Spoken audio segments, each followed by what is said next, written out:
हिंसक भाषा है, ये सिर्फ कोई बुरी भाषा नहीं है जिसका हम थोड़ा क्रिटिसिज्म करके छोड़ सकते हैं। ये एक तरीके से हेट स्पीच है। ये चीज आज रिकॉर्ड हो गई, सबके सामने आ गई। ऐसे तमाम तरीके की हेट स्पीच आज पूरे देश में हो रही है। पूरे देश में अलग अलग जगह पे मुसलमानों का इकोनॉमिक बाइकआउट करने की बात की जा रही है, हिंसा फैलाने की बात की जा रही है। यूपी में हमने देखा कि ऐसे एक बच्चे को स्कूल में पढ़ने के लिए, एक छोटे बच्चे को एक मुसलमान होने के कारण और बच्चों से चाटा मरवाया गया। तो इस सबके खिलाफ हमको बोलना जरूरी है। कम्युनिटी जो ऑलरेडी पिछले 10 सालों से काफी हिंसा झेल चुकी है, उनको काफी दबाया गया है, एक माहौल बनाया गया है उनको एक्सप्लॉइट करने का, ऑप्रेस करने का, उसके खिलाफ हेट स्पीच का इस्तेमाल तो गैर कानूनी है। रमेश बदूरी को बर्खास्त करो, बर्खास्त करो, बर्खास्त करो। रमेश बदूरी को बर्खास्त करो, बर्खास्त करो, बर्खास्त करो। लेकिन बीजेपी बचाव कर रही है रमेश बदूरी का। बिल्कुल बचाव कर रही है। अगर बचाव न कर रही होती तो अब तक उनका सस्पेंशन हो जाता। जिस तरीके से जितनी फुर्ती के साथ राहुल गांधी का सस्पेंशन हुआ, जिस फुर्ती के साथ अन्य अलग अलग पार्लियामेंटेरियन का सस्पेंशन हुआ, उसी तेजी से ये गलत बात बोलने के लिए, जबकि वो सही बात बोलते उनका सस्पेंशन हुआ, गलत बात बोलने के लिए रमेश बदूरी का सस्पेंशन हो जाना चाहिए था। भड़काया था उनको। क्या भड़काया था? अगर मैं कहता हूँ कि दानिश अली ने कोई भड़काया नहीं गया। अगर भड़काया भी गया तो कोई भाषा का प्रयोग करने की ये कोई तरीका है? सुप्रीम कोर्ट ने क्लियर कट गाइडलाइंस इशू की हुई हैं कि कहीं भी हेट स्पीच हो, पुलिस को उसके खिलाफ एक्शन लेना होगा और पुलिस को अब रमेश बदूरी के खिलाफ भी एक्शन लेना पड़ेगा। जब मुस्लिम सांसद संसद में सुरक्षित नहीं है तो गाँव में जो गाँव में रहते हैं उनका क्या हाल होता है? देखिए, ये ऐसा कुछ सवाल हम भी यहाँ से पूछते हैं कि ये चीज़ आज रिकॉर्ड हो गई, सबके सामने आ गई। ऐसे तमाम तरीके की हेट स्पीच आज पूरे देश में हो रही है। पूरे देश में अलग अलग जगह पे मुसलमानों का इकोनॉमिक बाइकआउट करने की बात की जा रही है, हिंसा फैलाने की बात की जा रही है। यूपी में हमने देखा कि ऐसे एक बच्चे को स्कूल में पढ़ने के लिए, एक छोटे बच्चे को एक मुसलमान होने के कारण और बच्चों से चाटा मरवाया गया। तो इस सब के खिलाफ हमको बोलना जरूरी है। बिल्कुल 2024 की तैयारी है। जैसे हम देखते हैं चुनाव पास आता रहता है, जो बीजेपी की नफरत की दुकान है, ये नफरत की राजनीति है, ये बढ़ती रहती है। अभी तक नफरत गाँव में, स्कूल में, ट्रेन में देखिए, अब संसद में भी है देखिए। हाँ बिल्कुल, हम देख रहे हैं कि ये जो है ये इसलिए बढ़ती जा रही है क्योंकि लोग इसके खिलाफ चुप्पी बनाए रखते हैं। जब लोग इसके खिलाफ बोलेंगे, हम देखेंगे कि इसको हम संसद से भी बाहर, जैसे हमने आज प्रोटेस्ट का कॉल दिया है, ऐसे अगर लोग इसके खिलाफ संगठनिक होकर लड़ेंगे तो इसका जो है ये हेट स्पीच पार्लियामेंट में भी बंद होगी, सड़कों पे। जिंदाबाद, जिंदाबाद, जिंदाबाद। तो सांप्रदायिक हिंसा नहीं सहेंगे, नहीं सहेंगे, नहीं सहेंगे। तो सांप्रदायिक हिंसा नहीं सहेंगे, नहीं सहेंगे, नहीं सहेंगे। तो दानिश अली पर ही आरोप लगा रही है कि उन्होंने प्रधानमंत्री के लिए पहले गलत भाषा का इस्तेमाल किया। देखिए, संसद तो डेमोक्रेटिक एक स्पेस है जहाँ पे आप पार्टीज एक दूसरे का, जो संसद है, संसद में जो बैठे हैं एमपीज, वो एक दूसरे का आलोचना करते हैं। अगर ये शब्द इस तरीके के एक कम्युनिटी को स्लैंडर करते हुए, उसका सबसे बुरा जिस तरीके से भाषा यूज़ हो सकती है, जो यूज़ करने में हम तो यूज़ कर ही नहीं सकते बेसिकली यहाँ पे, अगर वो भाषा कोई एमपी यूज़ कर रहा है तो वो सिर्फ कोई आम क्रिटिसिज्म नहीं है, वो पॉलिटिकल क्रिटिसिज्म नहीं है, वो एक तरीके से एक हिंसा का ही सिम्टम है। ये हिंसक भाषा है, ये सिर्फ कोई बुरी भाषा नहीं है जिसका हम थोड़ा क्रिटिसिज्म करके छोड़ सकते हैं। ये एक तरीके से हेट स्पीच है।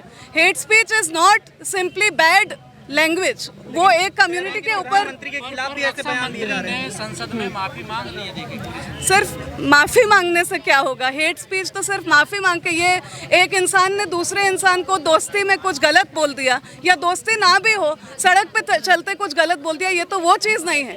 ये तो मतलब इलेक्शन लड़ के, चुनाव जीत के, लोगों के वोट्स पे एक देश को रिप्रेजेंट कर रहे हैं वहाँ पे। ये कोई विचारधारा को नहीं रिप्रेजेंट कर रहे, कि चाहे विचारधारा इनकी हो हिंदू मेजॉरिटेरियनिज्म की, लेकिन वो विचारधारा ये संसद में उस भाषा से नहीं यूज़ कर सकते क्योंकि वो अभी भी कॉन्स्टिट्यूशनल वैल्यूज़ के अधीन है। पर बीजेपी कह रही है कि दानिश अली बार बार टोक रहे थे बीच में, उन्हें बोलने नहीं दे रहे। प्रधानमंत्री को मकसद गए हैं।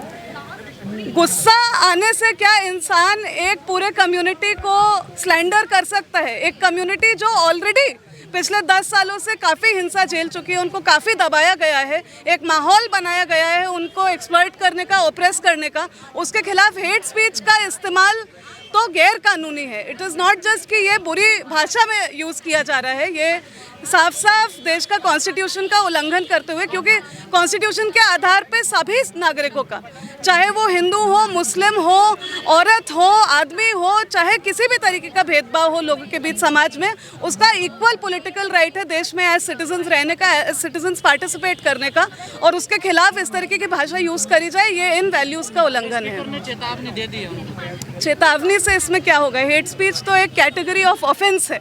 सिर्फ चेतावनी देने से उनको, स्पीकर को एक तो तुरंत वहाँ पे उनको चुप कराना चाहिए था और उसके बाद उनके खिलाफ कार्रवाई लेनी चाहिए थी। सिर्फ एक चेतावनी तो क्लासरूम में बच्चा एक दूसरे को कुछ बोलता है गलत, तब टीचर देती है। ये तो क्लियरली बच्चे नहीं हैं, ये काफ़ी बड़े लोग हैं। सली बड़े आहत हुए हैं, वो भावुक हो रहे हैं, रो रहे हैं, कह रहे हैं मैं इस्तीफा दे दूंगा। इस्तीफा वो दे या ना दे, हमारी मांग, क्योंकि हम यहाँ पे एक हेट स्पीच के खिलाफ इकट्ठा हुए हैं, हमारी मांग है कि जो ठोस कार्रवाई है, जो इंस्टीट्यूशनल अकाउंटेबिलिटी है, वो यहाँ पे लाई जाए। बाकी जो कदम उठाए जाएंगे वो उन पे हम, मतलब उसके खिलाफ आज प्रोटेस्ट करने नहीं है, हम प्रोटेस्ट एक तरफ जब ये बयान दे रहे थे तो उसके पीछे जो दो सांसद बैठे थे तो वो टिट्टा मारते हुए हंसते हुए दिखाई दे, क्या उनके ऊपर भी एक्शन कुछ किया जाना? वो तो खुद बोल नहीं रहे, लेकिन क्लियरली वो दर्शाता है कि पूरे संसद में ही किस तरीके के लोग आज चुन के वो एक विचारधारा से ही काम कर रहे हैं। किसी को उस समय लग नहीं रहा है कि शायद इस तरीके के अपशब्द जो हैं वो वहाँ पे नहीं यूज़ करने चाहिए, तो उनके खिलाफ वो पार्टी लेवल में क्या कार्रवाई करें। लेकिन जो इंसान इस तरीके के शब्द ओपनली यूज़ कर रहा है, उन सभी के खिलाफ बेसिकली ये कार्रवाई करेंगे। मोदी जी की तो ये अलग अलग समय पे आदत ही रही है। हम पिछले कुछ महीनों पहले ही देखे कि हरियाणा के रेसलर किस तरीके से यहाँ पे बैठे हुए थे जंतर मंदिर पे एक जेन्युइन सेक्सुअल हैरेसमेंट के केस के खिलाफ, और वो भी उन्हीं का इलेक्टेड रिप्रेजेंटेटिव था जो उसमें दोषी था, लेकिन उसमें क्लियरली ठोस कार्रवाई चलाने में 1 महीना लग गया लोगों को बैठ के ये साबित करने के लिए कि FIR रजिस्टर होना चाहिए। और दूसरा, पार्टी लेवल पे उनको अलग अलग तरीक़ों से फेलिसिटेशन दिया जा रहा है, उनको प्रमोशन दिया जा रहा है, वो जब जेल जाते हैं उनकी बेल कितनी जल्दी हो जाती है। तो क्लियरली हम देख रहे हैं कि चाहे उनके जो लोग हैं वो सेक्सुअल हैरेसमेंट कर ले, वो हेट स्पीच कर ले, वो दंगों को बढ़ावा दे, वो कोई भी तरीके की चीज़ करें, उन पे कोई कार्रवाई नहीं करी जाएगी। और ये देश में बढ़ता हुआ ही दिख रहा है, उसके खिलाफ आज स्टूडेंट्स यहाँ पे आवाज़ उठाने आए हैं।